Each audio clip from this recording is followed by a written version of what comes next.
stop. You ever complain about a hard part in a video game and then people tell you to get good? Well, you weren't interacting with people. You had a close encounter with gamers.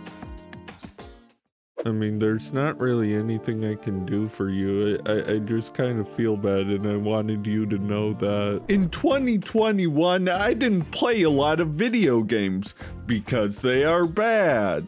Are you fucking kidding me? No! One thing that I did love seeing the return of is people playing video games. Wait, hold on, they play video games good. Come on! See, let me convince you. Okay, here I am playing Xenoblade for the 1000th time. Come on. Come on, come on. Yes! See, I now have more numbers than I previously would have otherwise. Pretty good. How? But what's the point of anything, much less being good at video games? Well, I don't have the time to feel the crippling weight of self-existence, so doing crazy things in gaming has long been a product of passion. I mean, look at this. Yeah, I think I might not give a shit. I'm just kind of testing the waters, you know. Where does all that drive come from? Well, as a brown-haired, tall but skinny white guy with glasses, you'd never guess it, but yeah, I'm a gamer. In this happy little Venn diagram, there's gonna be some overlap. But this is why I think being good at video games isn't a waste of human resources.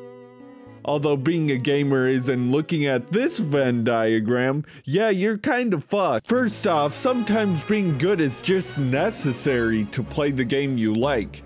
I mean, nobody plays Osu without being some degree of cracked. What the fuck? Why did I hit that? Of course, the Dark Souls of gaming. Dark Souls, I don't give a shit. There's a whole accessibility angle where those of lesser skill might not be able to play video games well.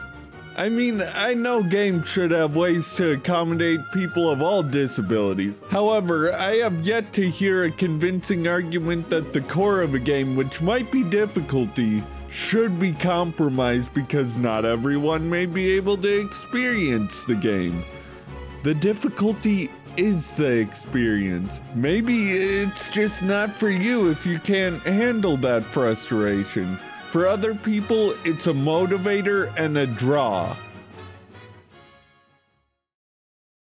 Segue. The human race has learned to make things crazy competitive for some just gosh darn reason I simply can't parse. Makes sense considering one of the first games, Tennis for Two. I mean, you gotta think somebody probably threw around slurs playing that, though. I mean, it was the 50s. Although the most popular competitive games nowadays are team-based, and yeah, it's possible to just be stuck on a bad team for years. Kelkador, dude, you gotta go in, bro. You're the fucking tank. Yeah, I'm not it, Bruiser Tank! There's still 1v1 games, of course, like Melee, which is still fucking sick. There's also the angle of one versus your own self. Speedrunning, in which you're mostly doing it for yourself. Next thing, we spend a lot of time in cyberspace. Kind of feels like a waste of time if you suck at it. Oops. That's not the case for everyone, of course. Like, I'm totally okay with chewing fat ass at every game I play, but do you think that's the case with people in the Mario baseball community? This is real and based. Fine, I'll take my knowledge elsewhere. Some people will finally appreciate me. When I started playing Smash, I thought I'd get adoration. Little did I know K-Rool players are not accepted in modern society. But it is a real thing to look at a community and say, I want to be accepted by these guys. Then I too can go on Survivor. Jokes aside, Core A Gaming pretty much covered this part of needing community. Which, by the way, can we talk about is how you say. So where do homies hang out? A temple, of course. There's not much to talk about. Status is just a huge thing, even if it doesn't mean much. But for some people, clout can mean. Being really good at a video game means people will want to watch you for pretty much every reason on this list. Eyes on you equals advertisers, equals cash. And this can turn into a dark spiral. I mean, there are some streamers and YouTubers that just hate their main game, but are at the point in their careers where they can't pivot. Ever. So it's like, man, I hate toy-inspired JRPGs. What else are you good at?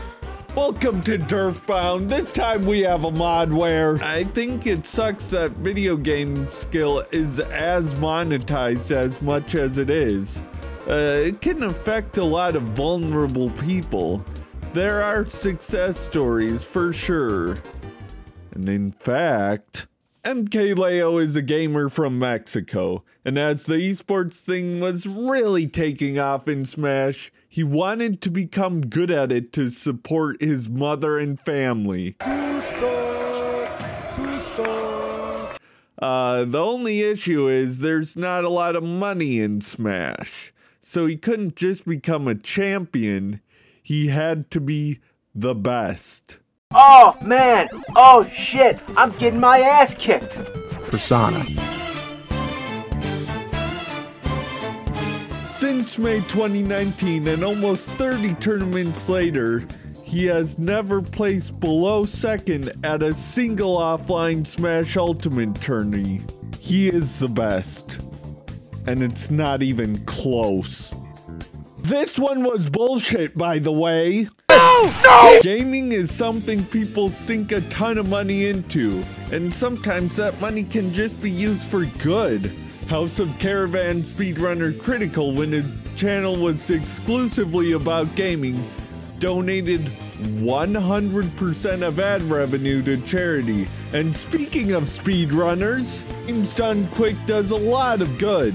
Yeah, it can be awkward, and sometimes maybe they are too averse to confrontation. We've been instructed to stop talking about Owen Wilson. But goddamn, there has been a measurable positive impact to charities that nobody would tune in and donate to if these people weren't crazy fucking cool. Video games don't have to be the pursuit of perfection like you hear in every speedrun video.